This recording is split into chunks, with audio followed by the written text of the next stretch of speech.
Bom dia a todo mundo, sejam bem-vindos a mais uma reunião pública da nossa casa, da Associação Espírita Discípulos de Allan Kardec.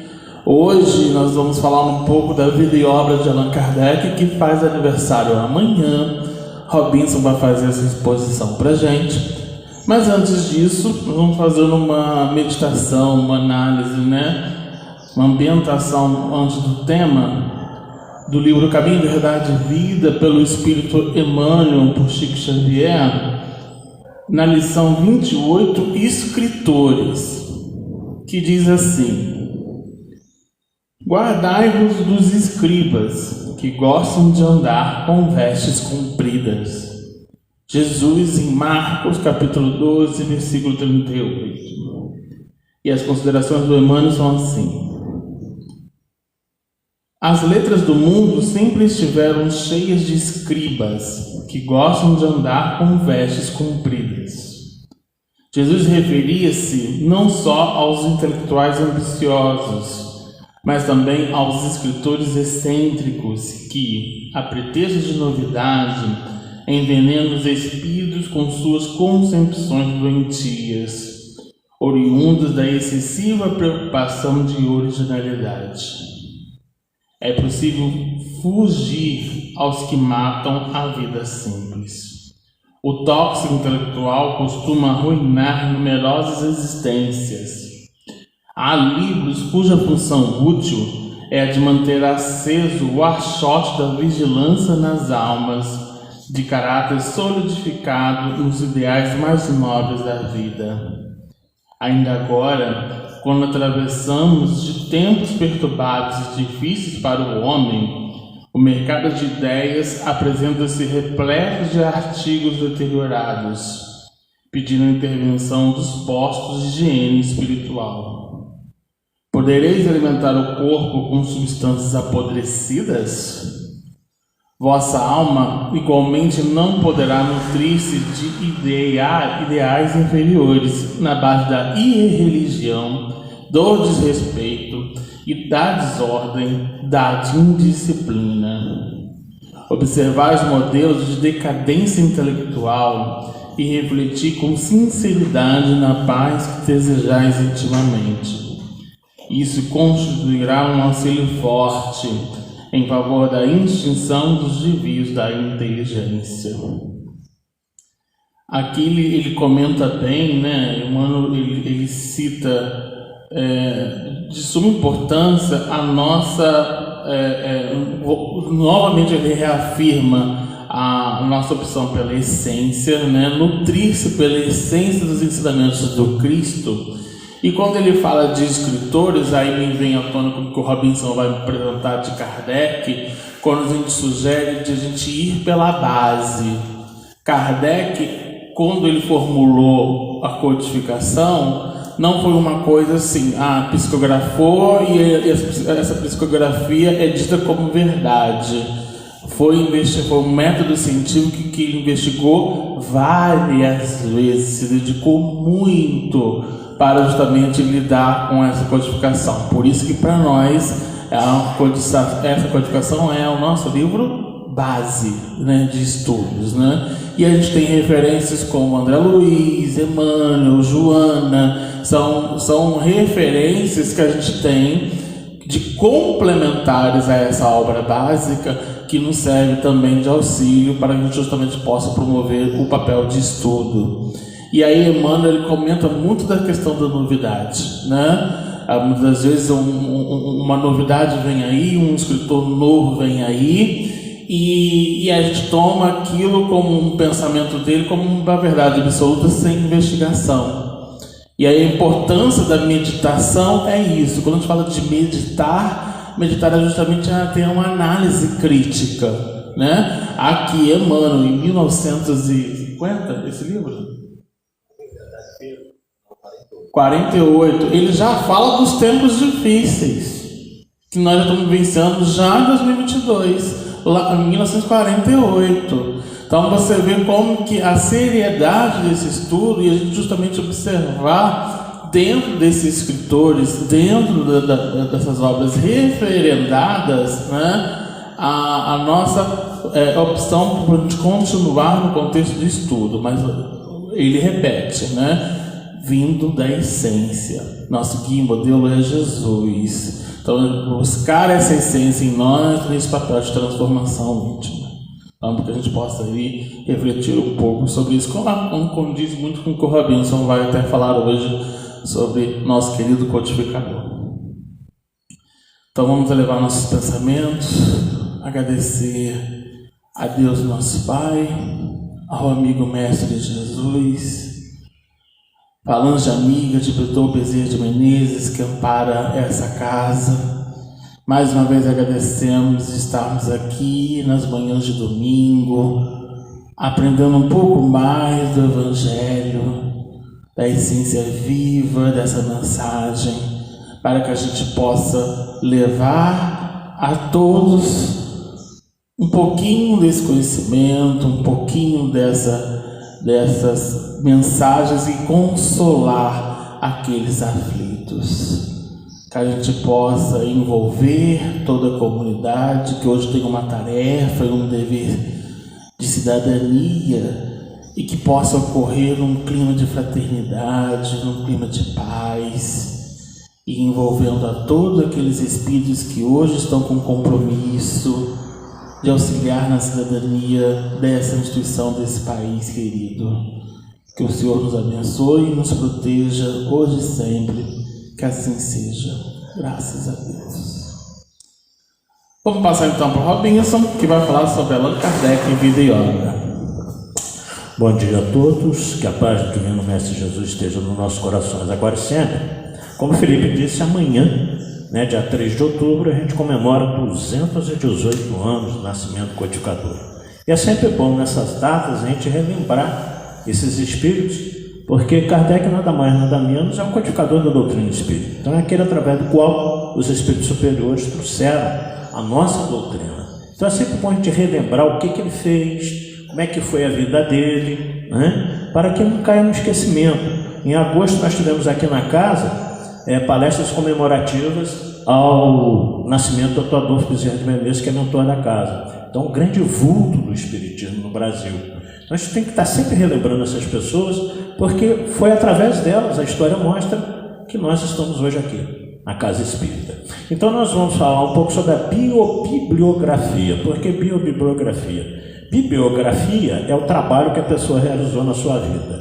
Biografia é a vida da pessoa. Então quando a gente junta a vida e obra, o título correto é biobibliografia. Então nós temos aí, de onde nós tiramos essa pesquisa, os livros que estão aí, conforme vocês estão vendo.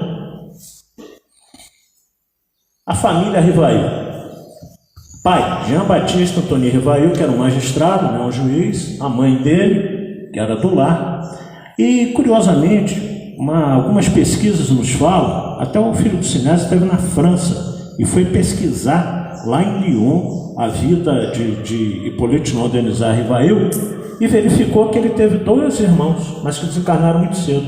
Heloísa aos 2 anos, José aos 6 anos. Onde ele fez os seus estudos? Nasceu em Lyon, primeiro na França, na rua Sala, número 76. Estudou com Cébre Pestalozzi, que na época Johann Henrik Pestalozzi era o emérito pedagogo suíço, no qual todas as escolas da época começaram a se basear no modelo Pestalozzi de ensino, considerado ao mesmo tempo um dos precursores da escola nova, da pedagogia social, da educação, e alguns até autores mais novos na área da educação copiaram bastante dos conceitos de Pestalozzi para implementar nas suas escolas. Esse era o Instituto de Verdun, na Suíça, onde Kardec estudou. Curiosamente, eu vou fazer um resumo, tá, gente? Que vocês sabem que eu não fico lendo slide, Vocês leem e eu comento. Curiosamente, Hippolyte Denisard Rivail, ele era um aluno tão eficiente, tão dedicado, que com 18 anos, quando Pestalozzi saía pregando seus conceitos pedagógicos, educacionais em toda a Europa, quem ficava na direção do educandário de Verdun era exatamente o jovem Hipólito Leão Denisard Rivail. Imagine só, com apenas 18 anos, Pestalozzi passava para ele a missão de coordenar o Instituto de Verdun, enquanto ele estava viajando, divulgando os seus conceitos pedagógicos. Esse instituto, né, foi de grande influência na reforma dos estudos da França e da Alemanha. Formação profissional. O senhor, nós estamos falando por enquanto de Hipólito Leão Denisard Rivail, bacharel em letras em ciência, tendo estudado medicina. Canuto de Abreu fala que com certeza ele estudou medicina, provavelmente não se formou médico. Por quê? Daqui a pouco nós vamos ver. 5 idiomas, falava fluentemente: alemão, inglês, italiano, espanhol, podia se expressar em holandês, além da própria língua francesa, né? Porque ele era francês. Então aí nós já vemos a cultura, a bagagem intelectual que esse espírito trouxe nessa existência. Fundou um instituto com seu tio, nos moldes daquele da Suíça, que foi a falência que o tio gastava demais. O tio era boêmio, vivia na noite, empregava todos os recursos da escola nas suas farras, e o instituto veio a falir. A intenção de Hipólito era fundar e ter esse instituto nos moldes daquilo que ele aprendeu com o mestre Pestalozzi na Suíça. Mas ele não desanimou com a falência do seu instituto, assumiu a contabilidade de 3 casas comerciais que rendiam 7.000 francos por ano. Não era grande coisa não, mas dava para viver. No mundo do ensino, em Paris, ele conheceu Amélie Gabrielle de Lacombe Baudet, Gabi. Casou com ela no dia 6 de fevereiro de 1832. Ela era 9 anos mais velha do que ele. Ela nasceu no dia 23 de novembro de 1875. Ele nasceu em 3 de outubro de 1804. Então ela era 9 anos mais velha, mas aparentava 10 anos mais nova. Claro que por essas fotos da época, né, fica difícil dizer quem é mais novo ali. Porque realmente eles eram muito feinhos, né? A verdade era essa, né? Como nós melhoramos no nosso aspecto físico, mas naquela época realmente era um pouco complicado. À noite, Hipólito escrevia gramáticas, aritmética, estudo pedagógico superiores, traduziu obras para vários idiomas, organizou na sua casa curso gratuito de química, física, astronomia, anatomia comparada. Então, quando Canuto de Abreu escreve dizendo que com certeza ele estudou medicina, você dá aula de anatomia comparada, você tem que ter conhecimentos na área de medicina, né? Então, como é que você vai ensinar uma coisa que você não conhece? O professor Rivail escreveu diversos livros. Gente, aqui são só alguns trabalhos dele, tá? Então ele era um escritor renomado também na área da pedagogia e da ciência. Alguns cursos que se destacaram: curso prático e teórico de aritmética, plano proposto, gramática francesa, manual dos exames para título de capacidade, soluções racionais das questões e problemas de aritmética e geometria. Meu Deus do céu, até hoje eu morro de medo de matemática. Ele propôs soluções para aritmética e geometria. Então realmente não era um espírito qualquer. Catecismo gramatical da língua francesa, ditados normais para exame da municipalidade, ditado especial sobre as dificuldades ortográficas da França. Qual o sistema de estudo mais harmonia com as necessidades da época? Esse último estudo aqui, ele ganhou o prêmio da Academia de Arras, que era a academia mais famosa que premiava os autores que tinham destaque em toda a Europa. Então ele ganhou o prêmio dessa academia por esse estudo aqui. Bom, em 1854, através do Sr.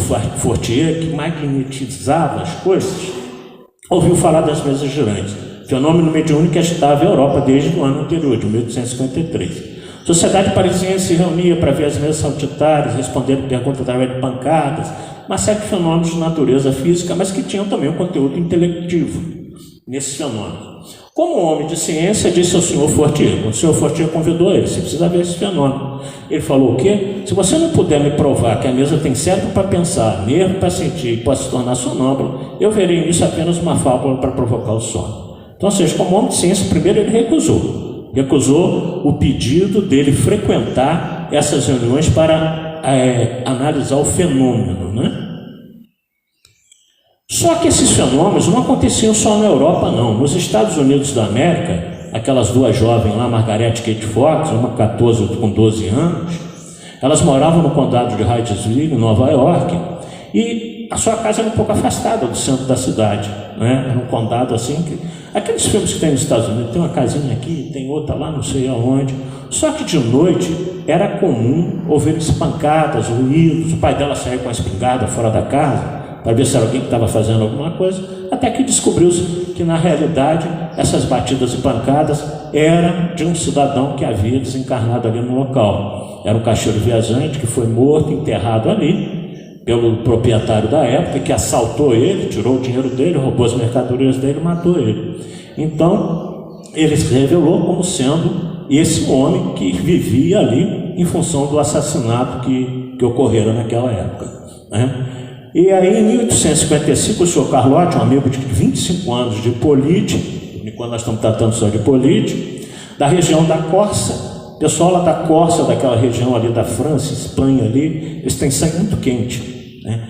Você já deve ter visto algum filme que falava assim, os corsários da época, né? Que eram guerreiros, eram destruidores, eram invasores, e ele era sangue quente também. Diante da negativa do Hipólite em aceitar o convite para participar das reuniões, porque ele também convidou. O senhor Carlotti, o senhor Fortier já tinha convidado. E aí Carlotti convida ele também. Aí ele vira e fala assim, ficou bravo, né? Como todo curso, ele era bastante bravo, sangue quente. Ele roubou uma praga no Hipólite. Ah, você não quer? Tudo bem, não. Mas um dia você será um dos nossos, com dedo e riste mesmo, apontando para ele. Dizem que praga não pega, mas na realidade a praga pegou. Porque no mesmo mês de maio, do ano de 1855, numa terça-feira às 20 horas, na casa da senhora Planemaison, a rua Granger Baltelier, número 18, ele foi assistir pela primeira vez o fenômeno junto com um amigo do senhor Partier também. E aí, quando ele viu os fenômenos da mesa gigante, as mesas respondendo às questões, ele pronunciou essa frase aí, interessantíssima. Entrevi naqueles fenômenos alguma coisa de muito sério, com uma revelação de uma nova lei, e que a mim me prometia aprofundar. Opa! Então ele viu os fenômenos e já falou, eu vou investigar, eu vou me aprofundar, que aí tem coisa, né? E uma coisa muito séria, porque ele era extremamente sério.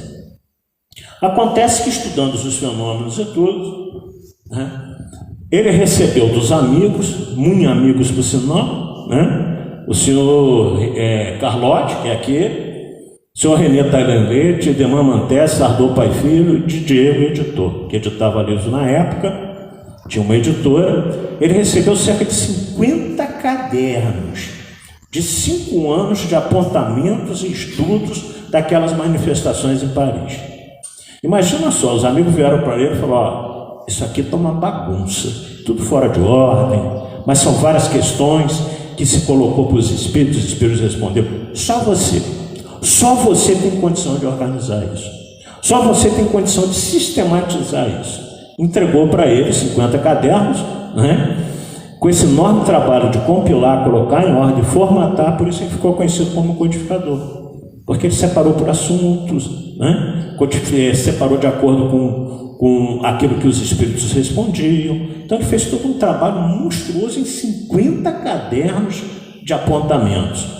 Adotou o pseudônimo, aí sim, ele já adotou nos trabalhos, como nós vamos ver nos próximos slides, adotou o pseudônimo de Allan Kardec, sugerido por um espírito que dava comunicação, chamado Zéfiro, a fim de diferenciar a obra do Hipólite Denisard Rivail, um pedagogo consagrado em toda a França, em toda a Europa, daquele que viria a codificar a doutrina espírita. Por quê? Olha a genialidade desse espírito Zéfiro também, obviamente inspirado por espíritos superiores a ele. Se nas obras do espiritismo ele colocasse Hipólite Denisard Rivail, as pessoas iam falar, isso é dele, porque ele é capaz de produzir isso. Ele é inteligente, ele é uma pessoa totalmente intelectualizada. Então, se ele botar o nome dele nas obras, isso é dele. Não tem nada a ver com espíritos, nada. Então, sugeriu-se que ele adotasse um pseudônimo para separar o trabalho dele como pedagogo, como educador, do trabalho do codificador da doutrina espírita. Passou, então, a partir dali, a frequentar as reuniões semanais na casa da família Baldin.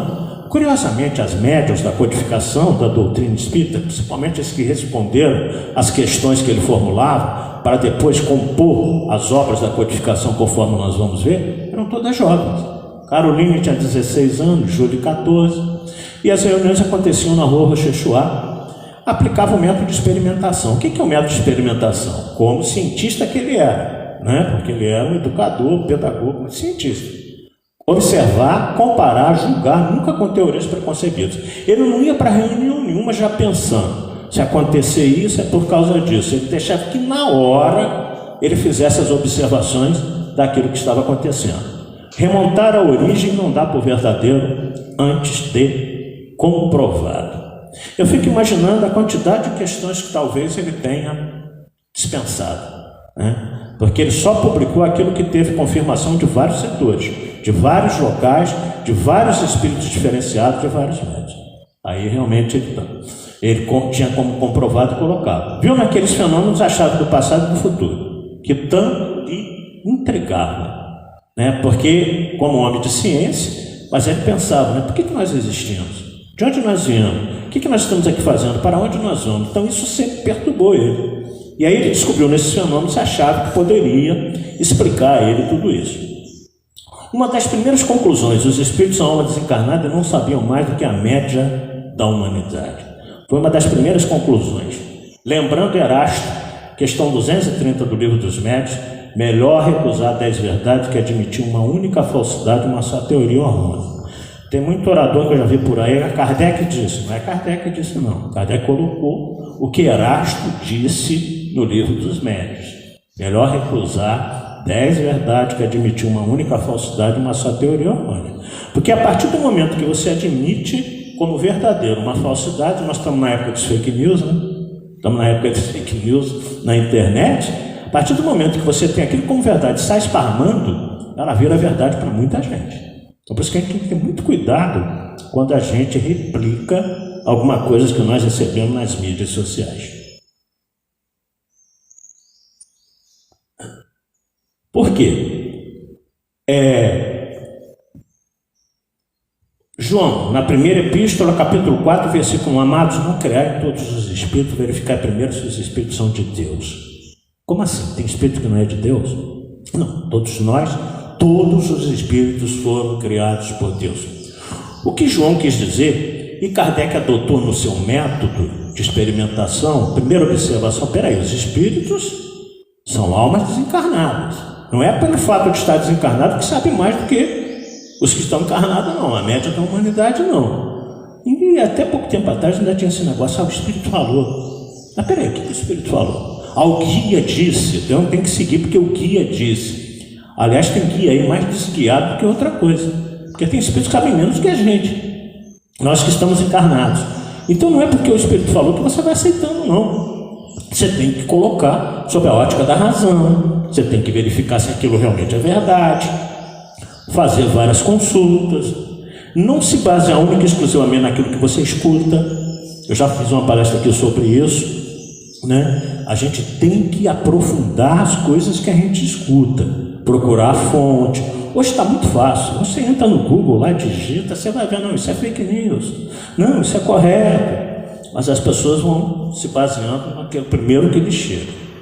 Em 25 de março de 1856, na casa do Baldão, Espírito da Verdade, que era o coordenador dessa pleiade de espíritos que veio codificar a doutrina espírita, se manifesta e diz a ele, né? Mais tarde o Espírito Zé fala da amizade dos dois, para que ele coloque o nome de Allan Kardec, porque ele havia sido no passado um sacerdote druida na região das Galhas, ali exatamente naquela região ali da França e da Espanha, e sugere que ele coloque o nome que ele já tivera de Allan Kardec. Em 3 de abril de 1856, na casa do Rustam, a médium Jafé, que tinha 15 anos também, a médium Jafé teve a primeira revelação da sua missão. Aline Carlotti, também a jovenzinha, de 14 anos, confirmava e advertia quanto à sua missão, em 1856, 2 meses depois. Preocupação dele, mas se eu fracassar? Porque qualquer um de nós que recebemos uma missão, nós não temos garantia nenhuma de que nós vamos ter sucesso naquela missão. Então a preocupação dele era a preocupação do ser humano. Mas se eu fracassar? Tamanha essa missão, trazer uma nova doutrina, resposta do Espírito da Verdade. Acaso pensas que os desígnios de Deus se assentam na cabeça de um homem só? Então, gente, tenhamos isso em mente. Nós temos uma missão, mas se eu fracassar naquilo, o outro vai te substituir. Outro vai te substituir, porque o trabalho tem que continuar. Outro te substituirá, porque o trabalho tem que ser concluído. Mas não lhe faltará assistência, e realmente não faltou. Kardec teve assistência o tempo todo dos espíritos, estava dizendo para ele, ó, revê isso daí, essa questão não está boa, esse assunto precisa ser ampliado. O tempo todo ele teve essa assistência. E nós também temos. Nós também temos o tempo todo essa assistência. A gente precisa confiar nisso. Terça-feira agora eu fiz uma palestra no centro aqui em Volta Redonda, e eu acabei a palestra incomodado. A entidade chegou do meu lado e falou assim: complementa aquilo que você falou, e me mostrou o que eu tinha falado. Então, duvidar da assistência dos espíritos é brincadeira. Só que o rapaz estava fazendo a prece já para encerrar. Aí eu entrei numa discussão com um amigo espiritual, falei assim: mas ele já está fazendo a prece, a palestra já acabou, ele está fazendo a prece, depois que ele fizer a prece vai encerrar. O espírito, sem discussão, complementa aquilo que você falou. Aí eu, opa, né? No segundo aviso, você não tem mais chance. Ele acabou a prece, eu falei assim: posso complementar uma coisa que eu falei? Ele falou: claro. Eu falei: olha, pessoal, aquilo que eu falei há pouco, isso assim, né? Então, ou seja, nós estamos assistidos o tempo todo, é isso que eu estou querendo dizer. Sou melhor do que ninguém, muito pelo contrário, eu estou aí junto com todo mundo, no bolo dos espíritos imperfeitos, mas eles nos assessoram o tempo todo. Agora você tem que ter ouvidos de ouvir, como dizia Jesus. Você tem que estar conectado, você tem que se colocar à disposição para que isso aconteça, senão não acontece. Estaremos contigo até o final, sempre que nos chamar, viremos em teu socorro. E assim, em 18 de abril de 1857, em Paris, na França, surgia a primeira edição do Livro dos Espíritos. Desde então, Kardec já informava que os autores da doutrina eram os espíritos superiores. A obra não era dele. Até hoje a gente vê esse erro graço aí fora. As pessoas falam: mas a doutrina de vocês é de um homem, é de Kardec.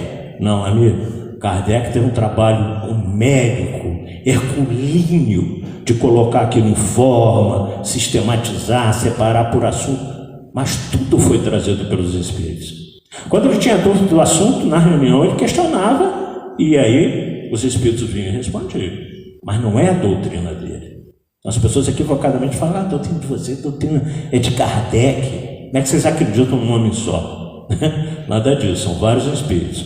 E aí, conforme prometido por Jesus em João, nós temos, né, a revelação já lá na época de Jesus: se me amares, guardar os meus mandamentos, eu pedirei ao Pai, ele enviará outro Consolador.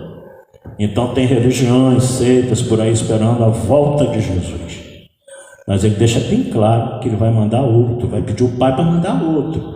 Eu já dei o meu recado, né? Há 2000 anos atrás trouxe o seu evangelho de amor, explicando as máximas morais da lei de Deus, nos mostrando como nós deveríamos seguir. Pronto, seu trabalho está cumprido. Ele vai mandar outro, pediu o Pai para mandar outro, obviamente sob assessoramento dele também, que Jesus é o governador do planeta Terra, tá?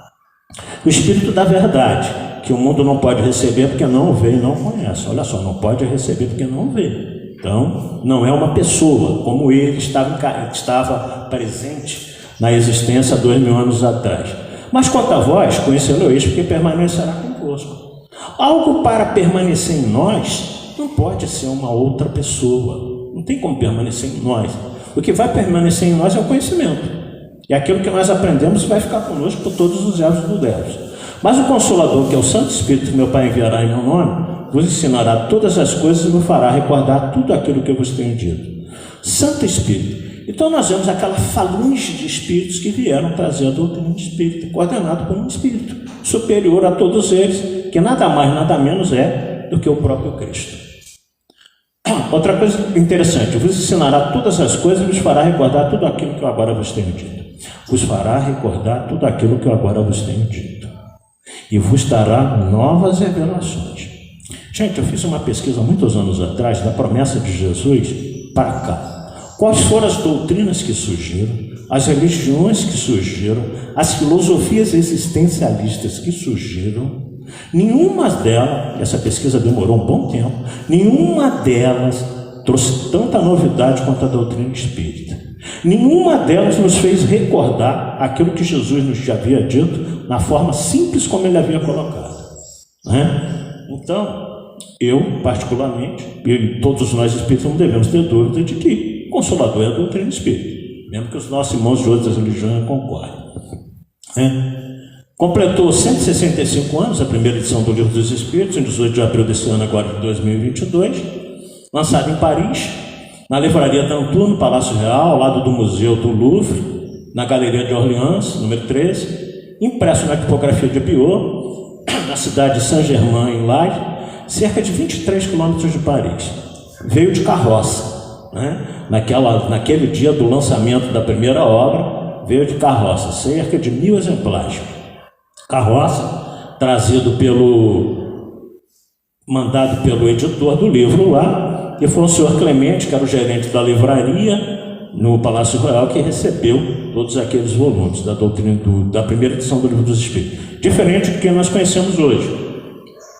176 páginas apenas, 501 perguntas e respostas, dividida em 3 partes: doutrina espírita, leis morais, esperanças e consolações.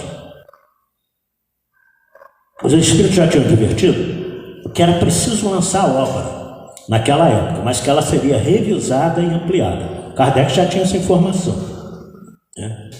E aí, em 18 de março de 1860, segundo Canuto de Abreu e vários outros autores, surgiu então a edição definitiva, que nós conhecemos hoje, com 1019 perguntas e respostas, dividida em 4 partes, como é o Livro dos Espíritos hoje.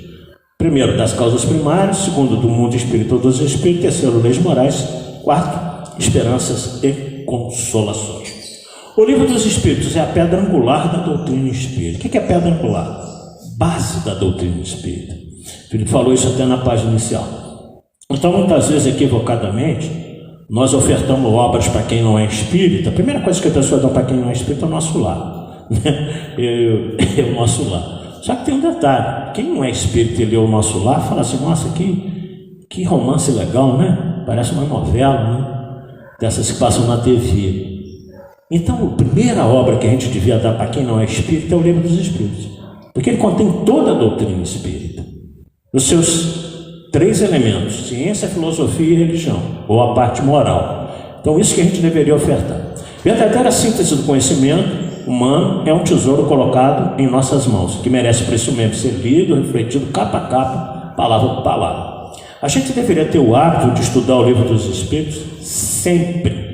Ontem mesmo estava assistindo um videozinho do Divaldo, e o Divaldo fala: eu não passo um dia sem ler alguma questão do Livro dos Espíritos, né? E quanto mais a gente lê, mais a gente absorve, mais a gente guarda, e mais a gente reflete sobre aquilo. Às vezes até mudando um pouco o que a gente achava, o que a gente pensava. E pedra angular também, porque as construções, há muito tempo atrás, elas eram começadas de uma pedra, de um ângulo de 90 graus, e a partir dali surgiu a obra. Então, por isso que o Jornal do Mundo Espírita, de 1888, coloca que o Livro dos Espíritos é a pedra angular, porque a partir dele, aí surgiu a doutrina espírita. Naquela noite, na primeira noite depois que chegou o livro na Galeria de Orleans, em Paris, reunido com a sua esposa, Gabi, no seu escritóriozinho na casa, à luz de vela. Imagina só, gente, a doutrina espírita inteira foi escrita com pena, caneta, molhando no tinteiro, escrevendo. Imagina o trabalho que esse homem. Realmente não podia ser para qualquer espírito, não. Tinha que ser um espírito realmente com uma base muito grande de intelectualidade, de moralidade, sobretudo de vontade de exercer. Mais de 100 exemplares do Livro dos Espíritos, no primeiro dia, mais de 100 exemplares já foram neste primeiro dia doados ou vendidos. Coisa interessantíssima: cada volume será um grão de vida nova lançado ao coração de um velho homem. Se algumas sementes caírem em corações maduros, haverá por certo gloriosas ressurreições. 1.200, aliás, foram 1.200 obras do Livro dos Espíritos no primeiro dia. Sementes da verdade serão lançadas no terreno da opinião. Mas ele diz uma coisa muito interessante: se só um livro, se só uma pessoa absorver aqueles conhecimentos, já teria valido tudo a pena. Já teria valido a pena todo o esforço. O esforço não teria sido em vão. E nós sabemos que, diferentemente disso, o que a doutrina causou em milhares de pessoas no mundo inteiro e continua causando, né? Só que no futuro, no final, nós vamos fazer uma advertência sobre isso. Então, em 1º de janeiro de 1858, Kardec lançou a Revista Espírita. 1º de abril, no mesmo ano, a Sociedade Parisiense de Estudos Espíritas. Não ficou só limitado em lançar a obra espírita, não. Publicou depois O que é o Espiritismo, 1859, Livro dos Médios, 15 de janeiro de 1861, Evangelho segundo o Espiritismo, faltou ali, foi 15 de abril de 1864, Céu e Inferno, 1º de agosto de 1865, e a Gênesis, finalmente, em 6 de janeiro de 1868. Então, nós vemos que de 1857, quando surgiu a doutrina espírita, até 1868, ele concluiu o seu trabalho, o trabalho da codificação. Aquilo que a gente chama do Pentateuco da doutrina espírita, né? Os 5 livros da codificação. Então, se nós formos observar, por que o Livro dos Espíritos era a pedra angular, fundamental, que iniciaria o trabalho, mas ele deveria ser complementado. Então, a primeira parte do Livro dos Espíritos, se vocês lembram, das causas primárias, Kardec complementa no último livro, a Gênesis. Na Gênesis, que é na Gênesis que nós vamos ver formação do mundo, formação da vida, das espécies, né? Então, a primeira parte do Livro dos Espíritos, ele complementa com a Gênesis. A segunda parte do Livro dos Espíritos, do mundo espírita ou dos espíritos, o mundo dos espíritos, é uma parte filosófica. A primeira parte é científica da doutrina. A segunda é uma parte filosófica, completada pelo Livro dos Médios, né? Que é no Livro dos Médios que nós vamos encontrar todo aquele acervo do que é a mediunidade, dos vários tipos da mediunidade. Então, essa edição do Livro dos Médios, que é dividido em 2 partes, ele coloca como espiritismo experimental, porque é o fruto das observações, das reuniões mediúnicas, da comunicação dos espíritos, o que os espíritos achavam da vida. Então, isso tudo é uma parte filosófica da doutrina espírita. A terceira parte do Livro dos Espíritos, que nós vemos lá das leis morais, em que nós temos 12 leis morais lá bem destacadas: lei de liberdade, lei de igualdade, e assim sucessivamente, lei de conservação, de destruição, lei natural, que é a primeira lei, até finalmente a lei de amor, caridade, né, justiça e caridade. Ele complementa com o Evangelho segundo o Espiritismo. Por quê? O Evangelho segundo o Espiritismo é a explicação das máximas morais do Cristo, sua concordância com os ensinos espíritas e sua aplicação às diversas situações da vida. São 27 capítulos explicando as leis morais e o 28º uma coletânea de prece espírita. Então é um livro de quê? É um livro de consolo. É um livro que a gente abre para a explicação das nossas mazelas, dos nossos sofrimentos, da nossa vida. Está lá no Evangelho. Então o Evangelho é a parte moral da doutrina, é a parte religiosa que complementa a terceira parte do Livro dos Espíritos. E aí o livro menos lido entre nós espíritas é o que completa a última parte do Livro dos Espíritos, o céu e o inferno. Por quê? O céu e o inferno, né, ele tem um nome, ou a justiça divina segundo o Espiritismo, é dividido em 2 partes. Então, na primeira parte nos fala da própria doutrina, nos fala do porvir, do passamento, da morte. E na segunda parte do livro Céu e Inferno, nos fala da situação dos espíritos do lado de lá. Ele tem espírito de tudo quanto é natureza. Espírito bom, espírito sofredor, espírito suicida, né? Espíritos maus, espíritos ruins, que ainda estão muito agarrados no mal. Esses espíritos deram suas comunicações. Então, é um livro interessantíssimo, mas volto a dizer, muito pouco lido pelos espíritos. Então, como o céu e o inferno, ele amplia a 4ª parte do Livro dos Espíritos, das esperanças e consolações. Então, por isso que é óbvio que o primeiro livro que nós temos que ler, reler, como nós vimos lá atrás no outro slide, de capa a capa, é o Livro dos Espíritos. Estudá-lo sempre. E as outras obras são complementares, mas, ou seja, se você quer ampliar o conhecimento de cada parte do Livro dos Espíritos, você não pode deixar de estudar também as outras obras. É por isso que no estudo sistematizado da doutrina espírita, na maioria das casas espíritas, a gente preza pelo quê? A gente preza exatamente por abranger todas as obras. A gente preza por fazer com que o conhecimento seja ampliado através de todas essas obras, para que a gente de fato consiga compreender um pouco do que seja a doutrina espírita e não ficar na superficialidade das coisas. Eu costumo lembrar, gente, hoje está muito fácil de estudar. Mas a preguiça de muitas pessoas faz com que elas não acompanhem o conhecimento.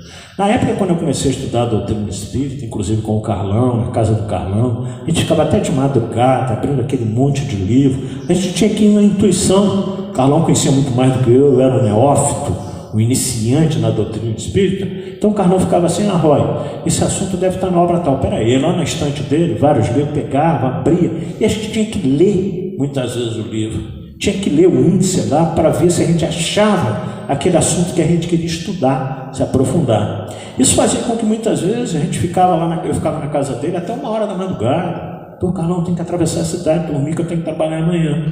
Então hoje não tem desculpa para a gente dizer que não tem como estudar. Hoje você pega esse troço aqui, né? Aperta aqui no Google, você pode botar no Google Assistente e gravar em áudio. Google, isso assim, assim na doutrina espírita. Espero que ele vai te responder, vai te indicar a fonte, vai te mostrar onde é. Então muitas vezes a gente não faz por preguiça, a verdade é essa, né? Porque a forma de estudar hoje está muito fácil, está acessível a qualquer um. Você não precisa nem escrever, só você gravar um áudio no assistente do Google, que ele vai te dizer. E ele vai te mostrar várias fontes.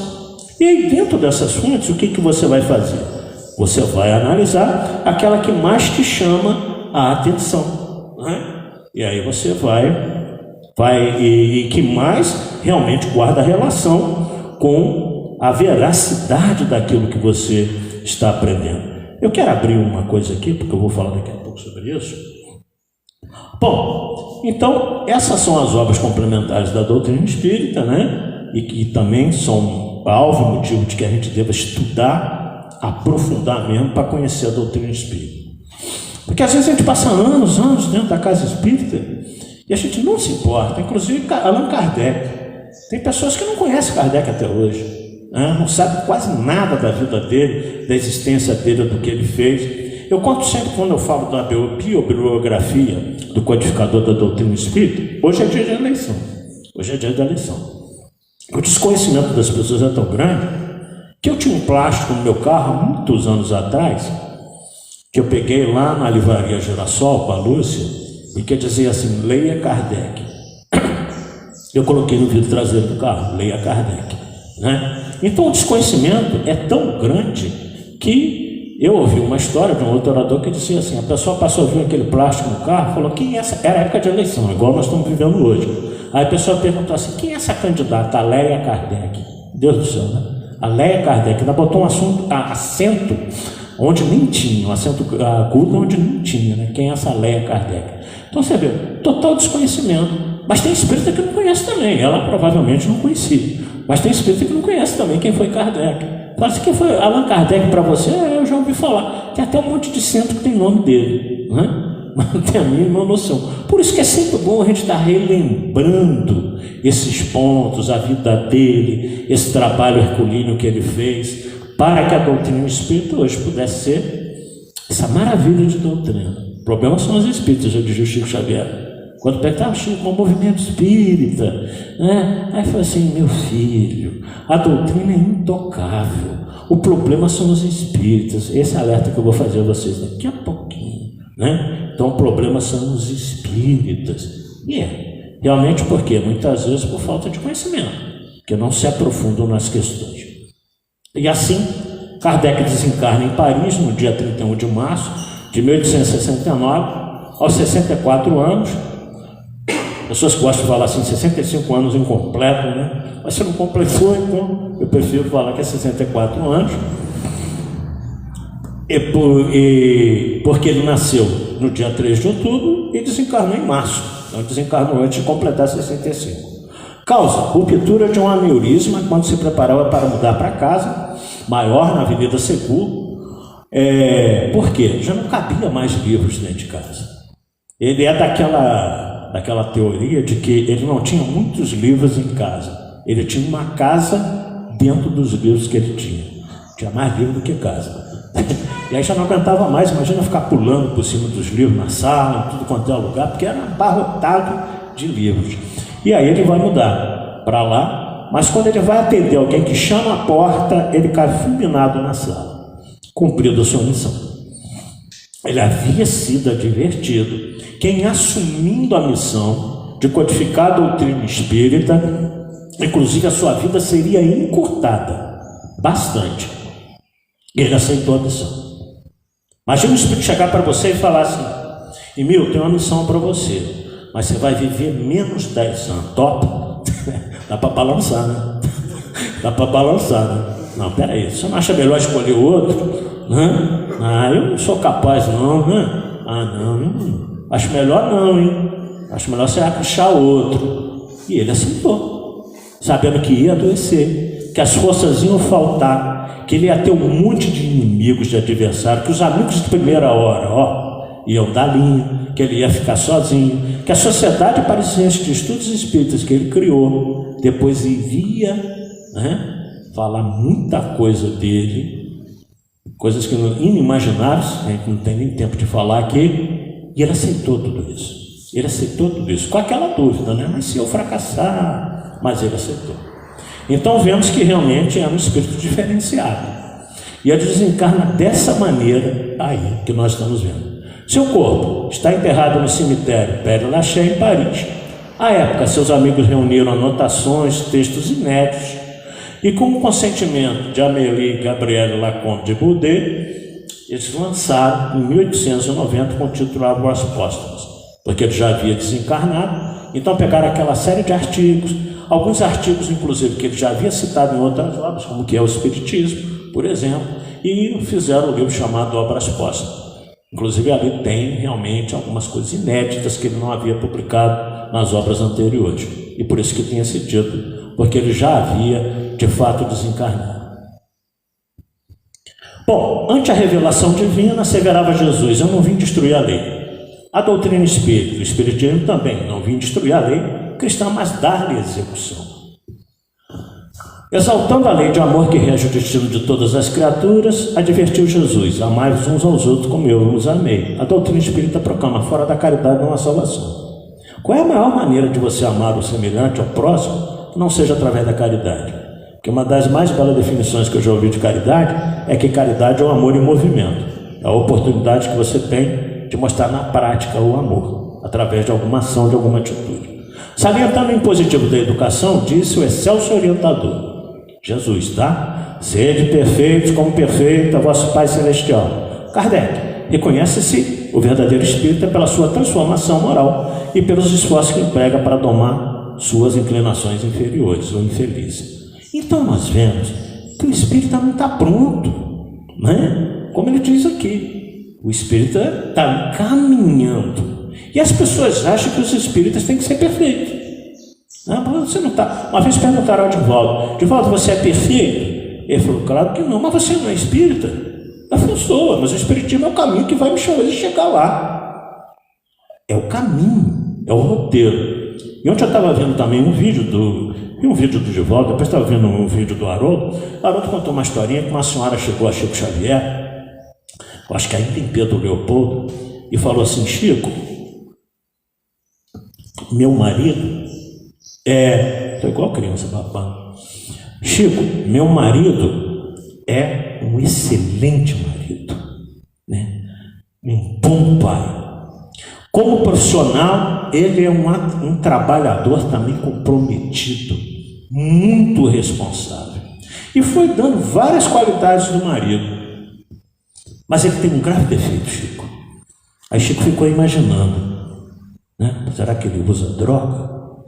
Porque ele é bom assim, tem todas essas qualidades, qual seria o problema que ele tem? Será que ele usa droga? Aí a mulher falou assim: não, Chico, ele tem um grave defeito, ele não é espírita.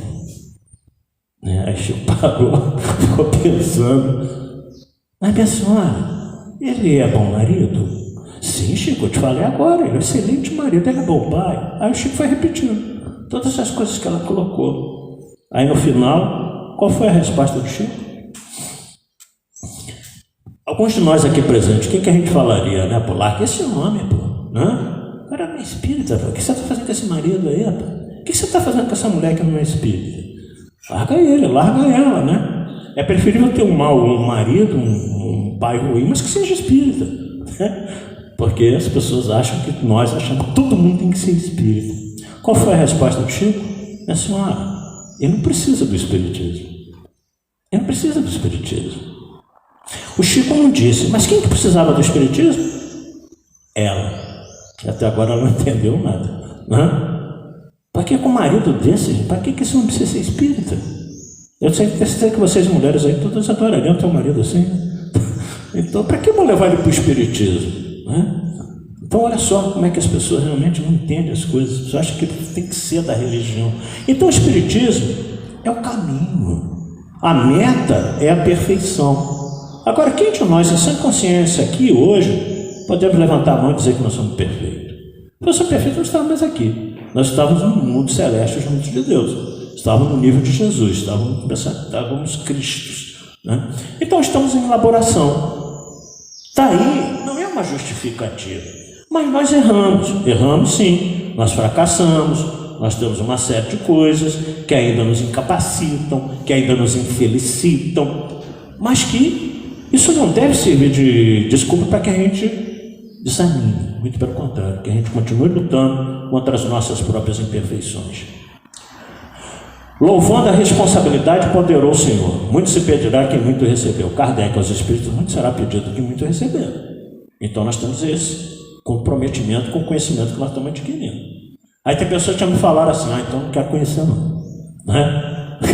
Quero responsabilidade não. Quanto mais eu conheço, mais me será exigido? Sim, mas e a recompensa disso?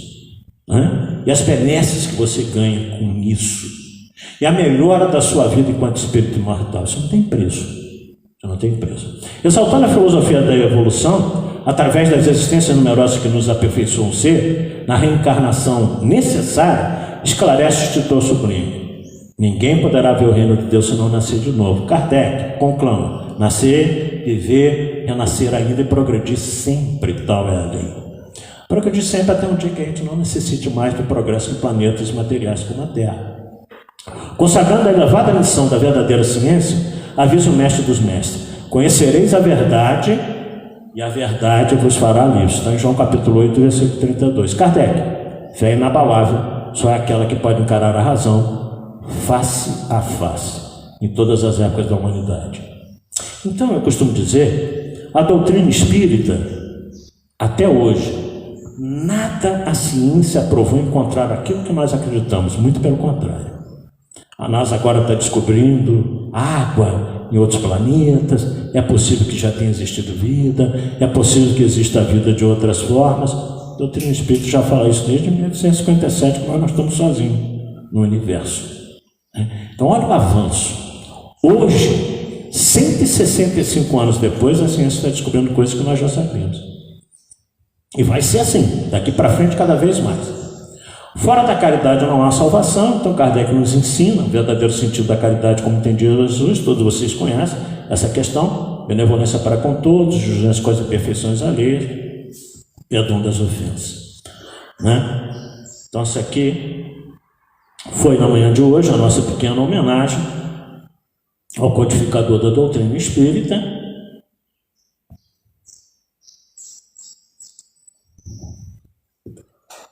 O dome de Kardec, o túmulo dele, que é visitado sempre em Paris por muitas pessoas que deixam flores como prova de reconhecimento e simpatia, é um resumo da doutrina espírita, codificador e da doutrina, né? Que realmente a proposta da doutrina espírita é uma nova era para a humanidade. Eu disse para vocês o seguinte: a gente tem que ter muito cuidado. Falei há pouco que a doutrina espírita ela é intocável, mas os espíritas ou frequentador de centro espírita é complicado. Eu estava vendo uma palestra do Haroldo ontem, né? Perdão, do Geraldo Lemos. Eu falei assim, como eu falei para vocês há pouco, quando eu ouço uma coisa eu vou buscar. Então nós sabemos, infelizmente, nós estamos hoje num dia de política, um dia de eleição. A política separa as pessoas, é natural. Cada um tem o seu conceito, cada um tem aquilo que acredita, tudo bem. Mas enquanto cristão, enquanto espírita, nós temos que ter muito cuidado com as coisas que a gente divulga por aí. Porque nós somos observados nas mídias sociais por pessoas que são e que não são espíritas também. E que não são espíritas também. Então o que você anda postando nas mídias sociais? Você anda postando coisas que acrescentam? Você anda postando coisas que alertam as pessoas, né, para alguns equívocos que as pessoas possam estar acontecendo? Até aí tudo bem. Sem querer modificar a consciência de quem quer que seja. Cada um é livre para acreditar naquilo que queira. Cada um é livre para pregar aquilo que queira. Voltaire: posso ser contra tudo o que disseres, mas defenderei até a morte teu direito de o dizeres. Os grandes pais do iluminismo francês, junto com Rousseau, com Montesquieu, com Diderot, com D'Alembert, com John Locke, que é considerado o pai da Revolução Francesa. Então, o que acontece? A gente tem visto coisas por aí preocupantes, né? Que podem realmente, não vou dizer que vai abalar o espiritismo, mas que está mexendo com a cabeça de muitos espíritas, tá? Então, hoje nós sabemos que existe um movimento político dentro da doutrina espírita. Um absurdo, né? Nós sabemos que no Nordeste nós temos aí os espíritas de esquerda. Meu Deus do céu. Daqui a pouco nós vamos ter os espíritas de direita, os espíritas de centro. E aí o Geraldinho Lemos ontem disse uma coisa que eu assino embaixo. Isso são as trevas atuando no movimento espírita. Isso são as trevas, que isso é falta de conhecimento doutrinário. Aí ele falou assim: vocês sabem que teve um encontro nacional, e eu fui buscar na internet, tá? Aconteceu em Brasília. Encontro nacional que recebeu o primeiro manifesto das mulheres espíritas pelo direito de decidir. Direito de decidir o que, gente? Aborto. Mulheres espíritas, congresso em Brasília. Volto a dizer, isso aqui é grave, né? Por quê? Como diz o Geraldo Lemos, se a doutrina espírita não é a favor disso, é campanha permanente da FEB, não ao aborto, não à eutanásia, não à pena de morte, não ao suicídio. Então eu posso ter uma opinião minha pessoal, isso é diferente, né? Eu posso ser a favor do que eu quiser, mas não coloquem a pecha de espírita, não denomine que aquilo é espírita. E desgraçadamente, eu uso um termo bem violento mesmo, isso está acontecendo no nosso país.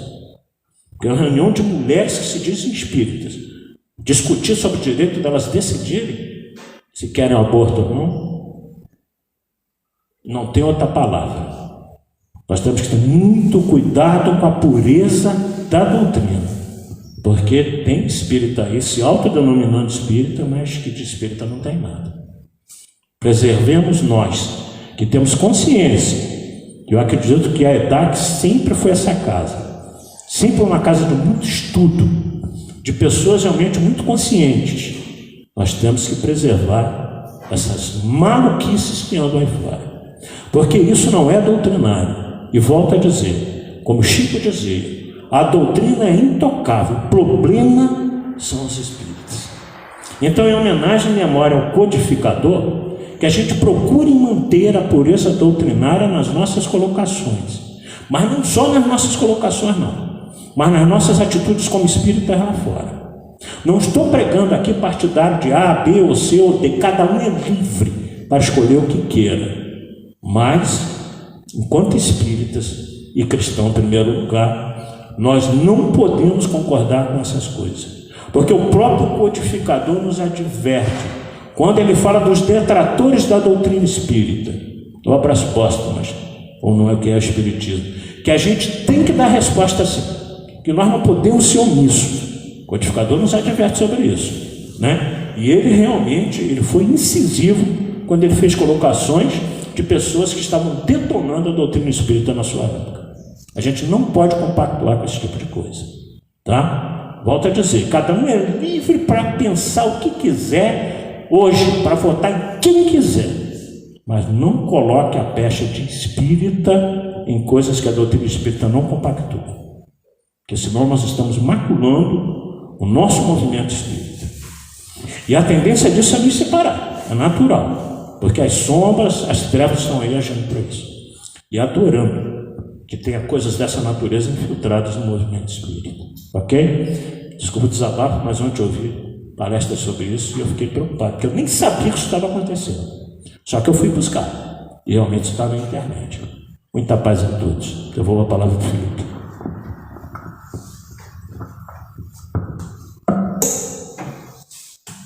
Bom, agradecemos ao Robinson pela oportunidade de a gente hoje estudar um pouco sobre a vida e obras de Kardec, né? Hoje também pleno dia de exercício da cidadania, da qual nós também espíritas, dentro do plano de trabalho da Federação Espírita, convida de que o espírita tem que participar da sociedade, participação da sociedade, né? Nós temos hoje um dever a cumprir diante do nosso papel do exercício da cidadania, do bem-estar da sociedade, né? Cada um aí vota com consciência e participe do processo democrático.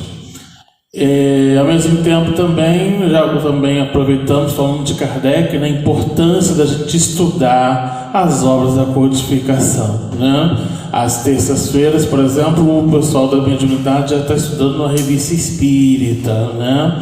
Então, Robinson citou aqui também uma dessas obras, e a revista espírita, a maior parte é Kardec comentando. Então, vale a pena quem prestigiar o estudo de terça-feira, está online, então o link é disponível, só acessar. E o estudo de quinta-feira, sistematizado da doutrina espírita, o próprio nome diz, sistematizado, reúne as obras da codificação. Todas as obras de codificação são envolvidas dentro desse estudo. Também vale a pena dar uma conferida nas quintas-feiras, também virtual. O de segunda-feira é uma obra específica, é o livro do Evangelho, né? Que ele tem uma base da mensagem evangélica, da mensagem de Cristo, voltada também à interpretação à luz da doutrina espírita. Então, está todo mundo convidado aí aos estudos da casa. Aproveitando essa semana, nós temos mais um convite especial para vocês. Durante essa semana, nós já estamos, a partir de outubro, nós estamos comemorando 45 anos de campanha permanente da evangelização. Essa campanha ela é feita de fórum nacional, a Federação Espírita Brasileira. Ela 45 anos atrás, ela instituiu permanente a conversar, falar e agir sobre evangelização. Então aqui no próximo domingo vai estar presente aqui o Davidson, ele vai fazer uma palestra sobre evangelização, mas também vai estar aqui, todo mundo da evangelização estará aqui. As crianças vão estar aqui, vai ter música, então assim, vai ser um dia bem especial para falarmos de evangelização. Na quarta-feira nós vamos ter uma dinâmica diferente. Na quarta-feira, aqui na casa vai estar a Glorinha fazendo um trabalho, e quem vai estar na internet é um trabalho diferenciado, vai ter um trabalho diferente, vai ser uma outra palestra, né? Não vai ser a mesma palestra que vai ser exibida aqui, ok?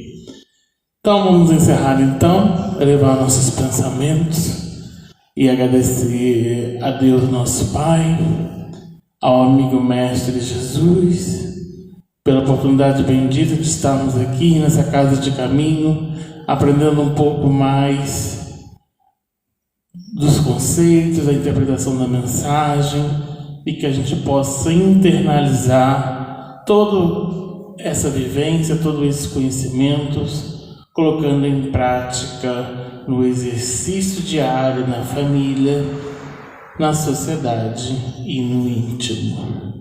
Aproveitamos que estamos aqui em comunhão de pensamentos e que a gente possa levar todo esse consolo, toda essa mensagem consoladora àqueles espíritos aflitos, aqueles espíritos que estão aguardando essa mensagem para continuar com essa proposta nessa jornada evolutiva de transformação íntima. Amparos durante todo o dia, da qual nós estamos com a incumbência de exercer a tarefa de cidadania, e que possa ocorrer em clima de paz, de tranquilidade, para que a gente possa exercer trazer nesse exercício de cidadania a convivência e o amparo da continuidade da manutenção desse planeta de regeneração, desse país que é a pátria do Evangelho. Que o Senhor possa nos iluminar hoje e sempre, graças a Deus. Aqueles que desejarem por passe só aguardar que serão chamados, tá?